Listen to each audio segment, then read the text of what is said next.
Hello everyone, welcome back to your own channel study with Alka Khandwal. आपका channel में बहुत बहुत स्वागत है। जो चैनल में पहली बार जुड़ रहे हैं उनके लिए एक brief introduction. I am Alka Khandwal. The channel is an educational channel wherein we prepare for the competitive exams। तो जो आज का सेशन होने वाला है और जो अभी से लेकर आगे कुछ दिनों तक जो सेशन होने वाला है, that is dedicated to D triple S B का जो जूनियर असिस्टेंट में 25 मार्क्स का हमारा कंप्यूटर आने वाला है, उसके लिए ये सेशन बहुत इंपॉर्टेंट है। साथ ही साथ 21 जुलाई को एक कंप्यूटर लैब असिस्टेंट का एग्जाम होने वाला है, उसमें मेनली कंप्यूटर ही आने वाला है। सो जितने भी मैं वीडियो डालने वाली हूँ कंप्यूटर लैब असिस्टेंट जितने भी भरा है वो सारे के सारे वीडियो देखेंगे, because it can come from any part. I have seen the syllabus and according to the syllabus preparation चलेगी। तो सारे सेशन जरूर देख लेना, इंपॉर्टेंट पॉइंट्स नोट कर लेना, क्योंकि द सिलेबस इज वास्ट और I will try to finish off the entire syllabus during this duration. अब दूसरा है D triple S B TGT computer science. वो लोग भी कृपया करके सारे सेशन जरूर देखना, और एक कुछ कुछ सेशंस होंगे जो स्पेसिफिकली उन्हीं के लिए डेडिकेटेड होंगे, क्योंकि जो CSS है, HTML है, XML है, हमारा पाइथन है, डेटा टाइप है, ये सब इन लोगों के लिए नहीं है, जूनियर असिस्टेंट वालों के लिए। तो इसीलिए मैं उसमें टैग कर दूंगी जो ये सब सेशन भी आपने जरूर देखने हैं टीजीटी कंप्यूटर साइंस जिसने अप्लाई किया है। और साथ में आपके लिए डेडिकेटेड अलग से वीडियोस भी आएंगे, क्योंकि इसमें से भी कुछ क्वेश्चंस आपके उसमें फंस सकते हैं। So that is why. और जो जूनियर असिस्टेंट है वो लोग तो एकदम बेफिक्र रहो, जितना पढ़ाऊंगे उतना पढ़ के जाओगे तो you will gate 25 out of 25 in your computer section, that is for sure. ठीक है, तो आज का सेशन को आगे बढ़ाते हैं। और उससे पहले मैं जरूर कहना चाहती हूँ कि आप लोग ने अगर लाइक शेयर और सब्सक्राइब नहीं किया है तो किस चीज का इंतजार है, तुरंत कर दीजिए लाइक शेयर और सब्सक्राइब। अब हम बढ़ते हैं आगे। Let us see what is there in the store. ठीक है, अब यहाँ पूछ रहे हैं third generation of computer was made with what. तो अब हमको जनरेशन ऑफ कंप्यूटर बहुत अच्छे से पता होना चाहिए कि फर्स्ट जनरेशन कब से कब तक था और क्या यूज करता था। तो वैसे तो थर्ड जनरेशन यूज करता था इंटीग्रेटेड सर्किट, तो आंसर तो होने वाला है ऑप्शन सी, इंटीग्रेटेड सर्किट। ठीक है, अब पहले इसके साथ साथ हम कुछ और पॉइंट्स भी नोट डाउन कर लेंगे। जो फर्स्ट जनरेशन जो कंप्यूटर था उसका जो टाइम ड्यूरेशन था वो 1940s से लेकर 1950s तक था, और वो यूज करता था फर्स्ट जनरेशन। ये क्वेश्चन आते हैं और सब लोग नोट डाउन कर लो, वैक्यूम ट्यूब्स फर्स्ट जनरेशन में यूज हुआ, वैक्यूम ट्यूब्स। फिर जब हम आगे बढ़े सेकेंड जनरेशन में, सेकेंड जनरेशन ऑफ कंप्यूटर वो हुआ 1950s से लेकर 1960s तक, और उसमें यूज होता था ट्रांजिस्टर्स। वैक्यूम ट्यूब्स रिप्लेस हो गया ट्रांजिस्टर्स, इसलिए कंप्यूटर्स के साइज भी थोड़े छोटे हो गए।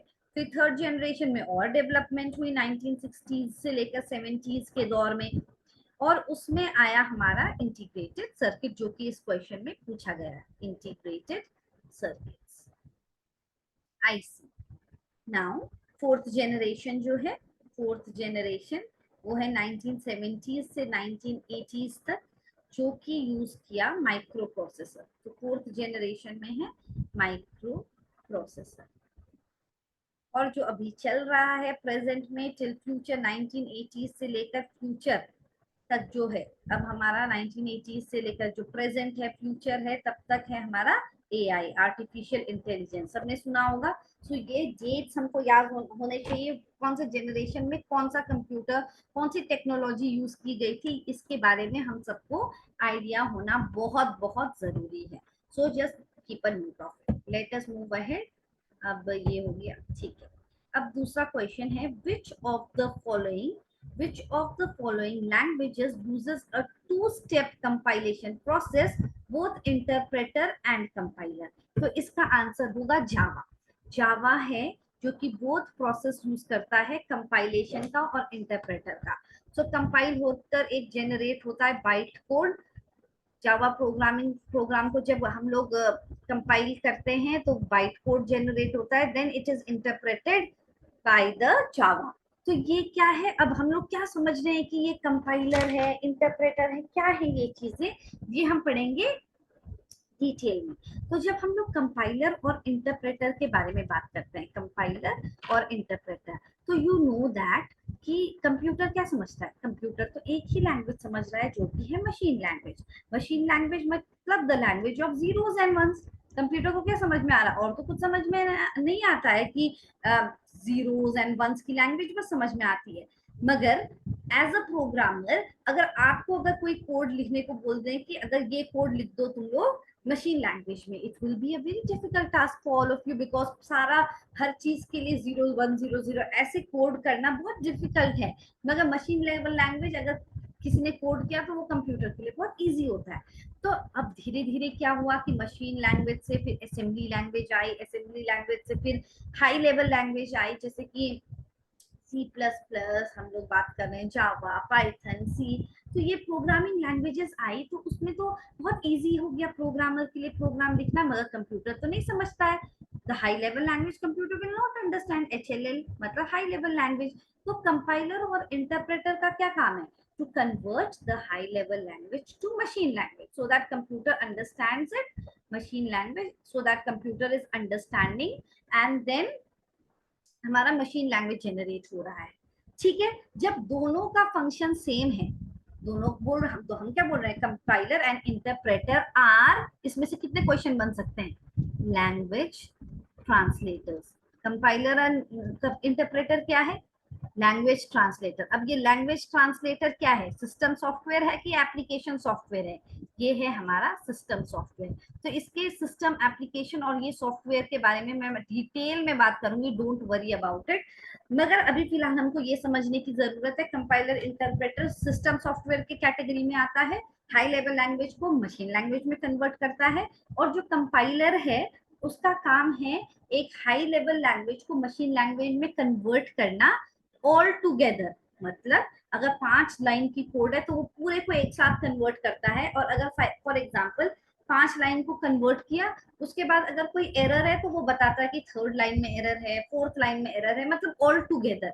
इंटरप्रेटर क्या करता है, लाइन बाय लाइन एक हाई लेवल लैंग्वेज की लाइन को पहले कन्वर्ट करेगा, अगर उसमें एरर है तो वो आगे बढ़ेगा ही नहीं, बोलेगा कि एरर को ठीक करो तब हम आगे बढ़ेंगे। सो कंपाइलर की वर्किंग थोड़ी फास्ट है, इंटरप्रेटर की थोड़ी लेस है। So that is what you have to know. So Java एक ऐसा लैंग्वेज है जो बोथ इंटरप्रेटर और कंपाइलर को यूज करता है। सो ये थी इसके बारे में डिटेल। अब हम आगे बढ़ेंगे फायर वॉल। फायर वॉल क्या करता है, एक वॉल है सेफ्टी के लिए, सिक्योरिटी के लिए, तो हमेशा याद रखना कि it is for a safety purpose.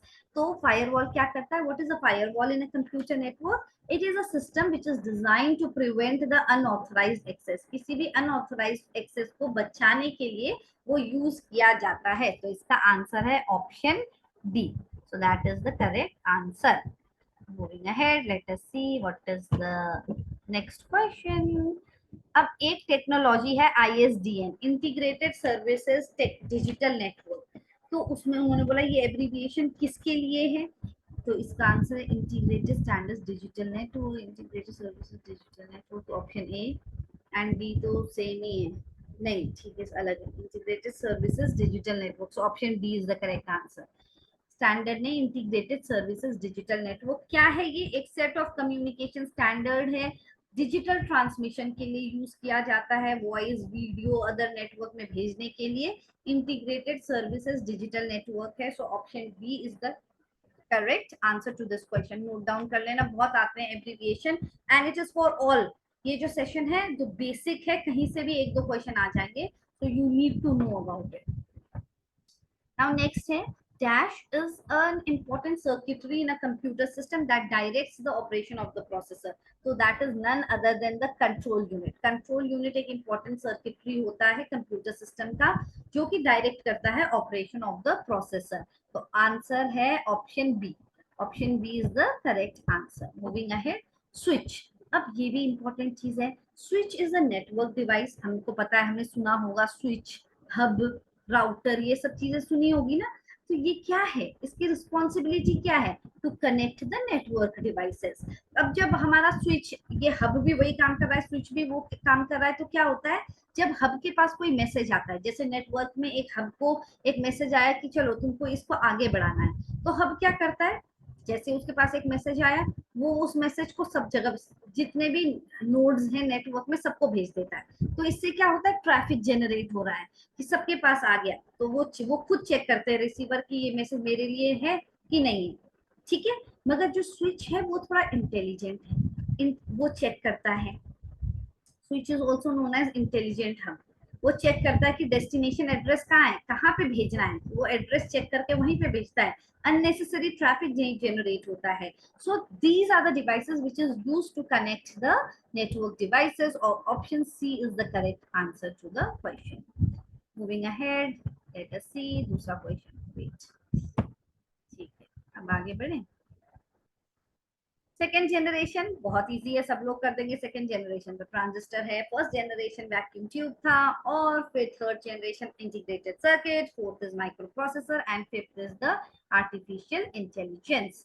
Now next is your, what was the first general purpose electronic computer called? The first general purpose electronic computer was known as ENIAC, electronic numerical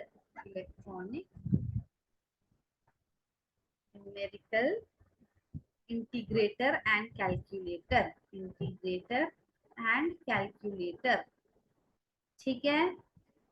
so it was made by JP Eckert and Mauchly, just check it out, Mauchly का पूरा नाम क्या था। तो electronic numerical integrator and calculator first general purpose computer था, ENIAC। Fine, electronic numerical integrator and calculator. Who invented the first computer mouse? किसने बनाया था first computer mouse? That is Douglas Engelbart.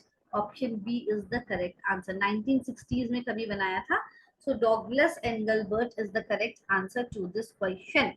That is the correct answer. ठीक है, option B है हमारा correct answer. Which of the following is the smallest unit of data in a memory? अब जब हम बात करते हैं मेमोरी की, तो अब यहाँ पे जो बिट है, तो सबसे छोटा तो बिट ही हो गया, क्योंकि जब हम 0 एंड 1, ये क्या होते हैं, इसको बोलते हैं हम बिट। बिट मतलब क्या है, बाइनरी डिजिट। बाइनरी बिट मतलब बाइनरी डिजिट। उसके बाद जब हम लोग बात करते हैं मेमोरीज की, तो हमारी आती है कि निब्बल, 1 निब्बल, और तब आती है byte. 1 nibble is equal to 4 bits, ये 4 बिट्स मिलाकर एक निब्बल बनाता है। 1 byte is equal to 8 bits, ठीक है, ये याद रखना। एंड मेमोरी में फिर हमारा किलोबाइट, मेगाबाइट, गीगाबाइट, टेराबाइट, ठीक है, ये सब एक सीक्वेंस है। I will give you the sequence of the memory, ये क्योंकि इंपॉर्टेंट है, वो अलग से मैं बताऊंगी द असेंडिंग ऑर्डर और how they are related to each other. तो फिलहाल हमको पता है कि बिट है, अगर ऑप्शन में बिट नहीं होता तो हमारा निब्बल आंसर हो जाता, अगर आंसर में निब्बल भी नहीं होता तो हमारा आंसर हो जाता बाइट, ठीक है। So that is your, we have to remember the sequence in, it is a very important question, generally it is asked in the exam and its relation with the other units also. तो ये कराऊंगी, don't worry about it. बस हर एक session को ध्यान से follow करना, हर एक, ऐसे नहीं कि चलो आज रहने देते हैं फिर दूसरा सेशन देख लेंगे, नहीं। तो अगर कुछ छोटी छोटी बात अगर यहाँ पे मिस आउट हो गई, then you will lose your marks. So which of the following services allows the user to log into another computer somewhere on the internet? तो ये है हमारा टेलनेट। जहां पे भी टेलनेट आया और रिमोट लॉगिन आया, रिमोट लॉगिन मतलब दूसरी जगह में कहीं लॉगिन कर रहे हैं, तो वहां पे आंख बंद करके टेलनेट को वो कर देना। Which protocol allows us to log in into into a computer with into a remote login into a computer, तो बस टेलनेट है। तो it allows the user login into another computer somewhere on the internet, तो ये है हमारा telnet. Email तो सबको पता है, इलेक्ट्रॉनिक मेल है। यूजनेट, जब भी हम लोग न्यूज ग्रुप के बारे में बात करते हैं तो यूजनेट यूज होता है। FTP is the file transfer protocol, जिसके बारे में क्वेश्चंस आएंगे, don't worry and you will get to know about it in detail. अब ये बताओ, a light sensitive device that converts drawing or printed text or other image into digital form, तो वो क्या है, स्कैनर। स्कैनर है कि नहीं है? स्कैनर क्या करता है कि जो भी हमारे, जैसे हमारे कुछ सिग्नेचर किया है और मुझे उसको फोन में लाना है, तो हम क्या करते हैं, स्कैन नहीं करते हैं। So it converts the drawing or printed text or other image into digital form. अगर हम लोगों को डिजिटल फॉर्म से हार्ड कॉपी में लाना है तब तो प्रिंटर काम करता। So you have to remember a device which is used to convert hard copy to soft copy, तो वो तो प्रिंटर है।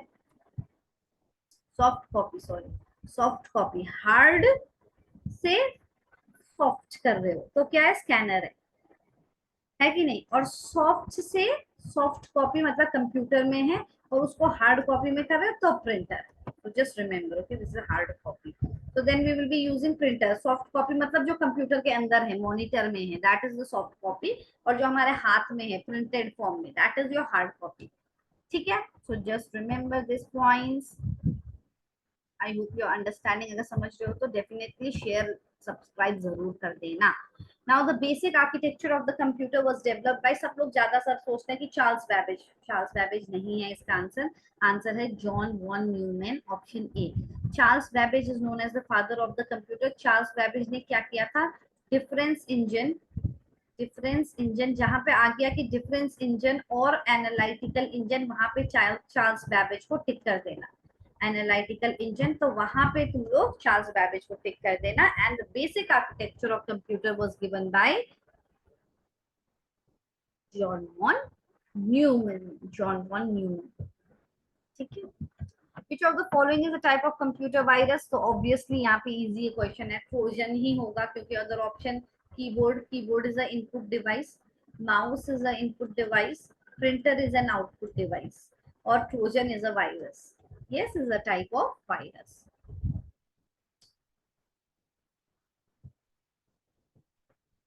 GUI. GUI stands for what? Graphical User Interface. Graphical Graphical User Interface. That is known as the GUI.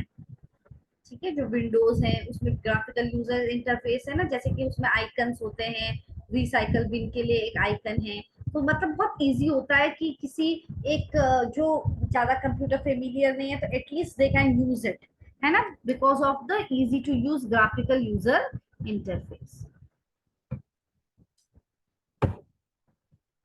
Now next question, which of the following circuit is used as a memory device? बहुत important है for DSSS TGT computer science, क्योंकि ये थोड़ा important question है। और जो lab assistant वाले हैं, I think you all know that flip flop is used as a memory device in the, it is used as a memory device in computers. तो ये है हमारा फ्लिप फ्लॉप, एक circuit, it is used as a memory device.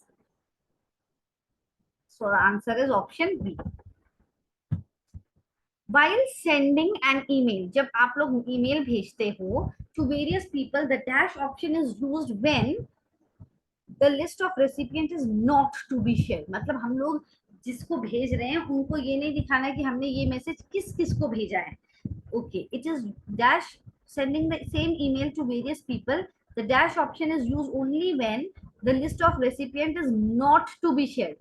तो BCC, BCC मतलब blind carbon copy. हमको जिसको भेजा उसको लगना चाहिए कि मैंने उसी को भेजा है, तो हम लोग BCC में, जैसे फॉर एग्जांपल मैंने टू, इसमें मैंने डाल दिया AK@gmail.com, BCC पे मैंने डाल दिया BCK@gmail.com, और यहाँ पे MT@, तो मतलब कि अब ये BCK और MT को ये नहीं पता चलेगा कि किस किस को ये मैसेज गया है, क्योंकि वी यूज BCC। अगर CC में करते तो उनको पता चलता कि okay this message has been forwarded to this email addresses. Fine. So blind carbon copy is used when we do not want to share the list with the other recipient. Cache folder of the email account contain all the received email, that is inbox. Inbox में सारे received email होते हैं। Now SMTP एक important protocol है जो कि आता है एग्जांपल। SMTP क्या है? Simple mail transfer protocol, option C simple mail transfer protocol है। एंड इसमें क्या, जैसे कि हमेशा याद रखना कि जब हम ईमेल की बात करते हैं तो ईमेल में इलेक्ट्रॉनिक मेल है, there are some protocols which is associated with it. SMTP protocol use होता है एक ईमेल को सोर्स से डेस्टिनेशन तक पहुंचाने के लिए। अब जब हमने रिसीव कर लिया तो एक प्रोटोकॉल है POP3।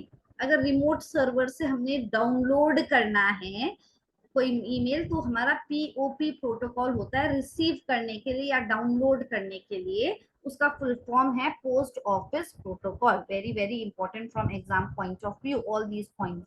तो आंसर है simple mail transfer protocol. An error is known as a bug, computer में एरर को क्या बोलते हैं, bug. Option A is the correct answer. Which protocol help us to retrieve, retrieve मतलब रिसीव, तो रिसीव ईमेल कहाँ से होगा, POP 3। So answer will B option B, POP 3। ठीक है। Which internet service involves the risk of online money fraud? Obviously e-shopping ही है, e-shopping में money fraud के chances हैं। आगे बढ़ेंगे। Dash is like a private chat room where both the user must be online at the same time. जो भी sender है और receiver दोनों को online होना चाहिए same time में, तो वो है IM। IM मतलब क्या होता है, instant messaging। IM is the instant messaging में दोनों users को online रहना चाहिए। आगे बढ़ते हैं। The use of the internet or other electronic means to harass a person is known as cyber bullying. It is known as option D, cyber bullying is the correct answer. Moving ahead, graphical pictures that represent an object like file, folder, तो ये इसको क्या बोलते हैं, icons. जो recycle bin, folder, ये सबको represent करते हैं, that is nothing but the icons. Which protocol is used to send the messages from a mail client to a mail server? So correct answer tick हो रखा है, that is SMTP, Simple Mail Transfer Protocol. What is the full form of POP? Again सही है, Post Office Protocol. Option C ही correct answer है, Post Office Protocol. An email address consists of two parts, the separated by @ symbol, username, जैसे मैंने बोला ak@gmail.com, तो ये ak तो user name हो गया, और ये क्या हो गया, gmail.com, मतलब कौन सा डोमेन है, तो डोमेन नेम ही करेक्ट आंसर है। ये डोमेन नेम है, ये डोमेन नेम का एक्सटेंशन है। ठीक है। और www.myntra.com is E shopping. E shopping ये तो सबको पता होगा, it is an example of e-shopping. Which internet service is used for virtual meeting, involves the use of video cameras connected to two or more devices? Video conferencing हमारा correct answer है, तो answer है video conferencing. Okay, so here I would like to also tell कि अगर किसी को, आप लोगों आप में से कोई भी जो है, जो DSSB, TGT कंप्यूटर साइंस, या आप लोग जूनियर असिस्टेंट की तैयारी कर रहे हो, तो आप लोग ऑनलाइन वीडियो कॉल में भी पर्सनली आप लोग क्लासेस ले सकते हो। सो उसमें एक बहुत मिनिमम अमाउंट होगा which you will have to pay for the entire course. ऐसा नहीं है कि बहुत हाई अमाउंट है।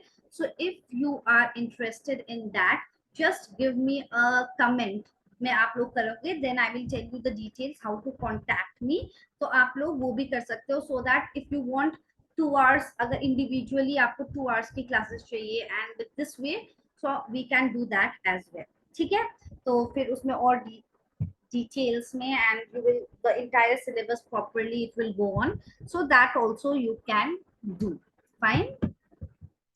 What is the last part of the URL known as? अब URL यूनिफॉर्म रिसोर्स लोकेटर है, दैट इज द मतलब एड्रेस जो होता है। जैसे फॉर एग्जांपल मैंने एक URL यहाँ पे लिख दिया HTTPS, ऐसे करते हैं ना, और www.india.gov.in, और यहाँ पे, हाँ कहाँ पे देख रहे हो, इंडिया ग्लैंस। अब देखो ये एक URL है जो कि हमको बता रहा है कि ये एक एड्रेस है ना। HTTPS मतलब secured hyper text transfer protocol, secured. अब ये एक URL है। HTTPS जो पार्ट है उसको हम बोलते हैं स्कीम। क्या बोलते हैं इसको, scheme. So what is the first part of the URL? It is the scheme that identifies the protocol. www क्या है, ये एक होस्ट है। अब ये पूरा है डोमेन, डोमेन और उसका एक्सटेंशन .in मतलब इंडिया, ठीक है। .pk होता तो पाकिस्तान होता, ठीक है। तो फिर ये क्या है, हमारा होस्ट हो गया, और ये हमारा डोमेन नेम विद एक्सटेंशन हो गया, और ये हमारा हो गया पाथ, कि कहाँ पे एग्जैक्टली हम अभी जा रहे हैं, और क्या है exact location. So what is the last part of the URL known as, that is known as the path. That is the correct answer. ठीक है, fine. The 0 and 1 in the binary numbering system are known as the binary digits or the bits. Option D correct answer है bits. What is the name of the character based addressing system? Character based होता है DNS. Option A है DNS. Option A. Domain name system ये एक character based addressing scheme है, character based addressing scheme है। अगर आता क्वेश्चन की नंबर बेस्ड एड्रेसिंग क्या है, आईपी एड्रेस। आईपी एड्रेस के बारे में भी डिटेल में बात करेंगे, अलग अलग वर्जन होते हैं, आईपी वर्जन 4, आईपी वर्जन 6, उसके बारे में भी डिटेल में बात करेंगे। Don't worry about it, domain name system is the character based addressing system. Central computer which is powerful than other computers in the network is known as the server. That is known as the server. Option B server है हमारा answer. Is it fine? So okay, so this is it for your today's class. All the questions were very important. अगर आपको समझ में आ रहा है तो like share और सब्सक्राइब करना तो जरूर, बिल्कुल भी मत भूलें, जरूर मत भूलना। And continue classes aati rahengi, don't worry about it, your preparation will be full on if you will subscribe and share. Okay, share it. So let's hope we meet again soon. Till then, take care, god bless, bye bye.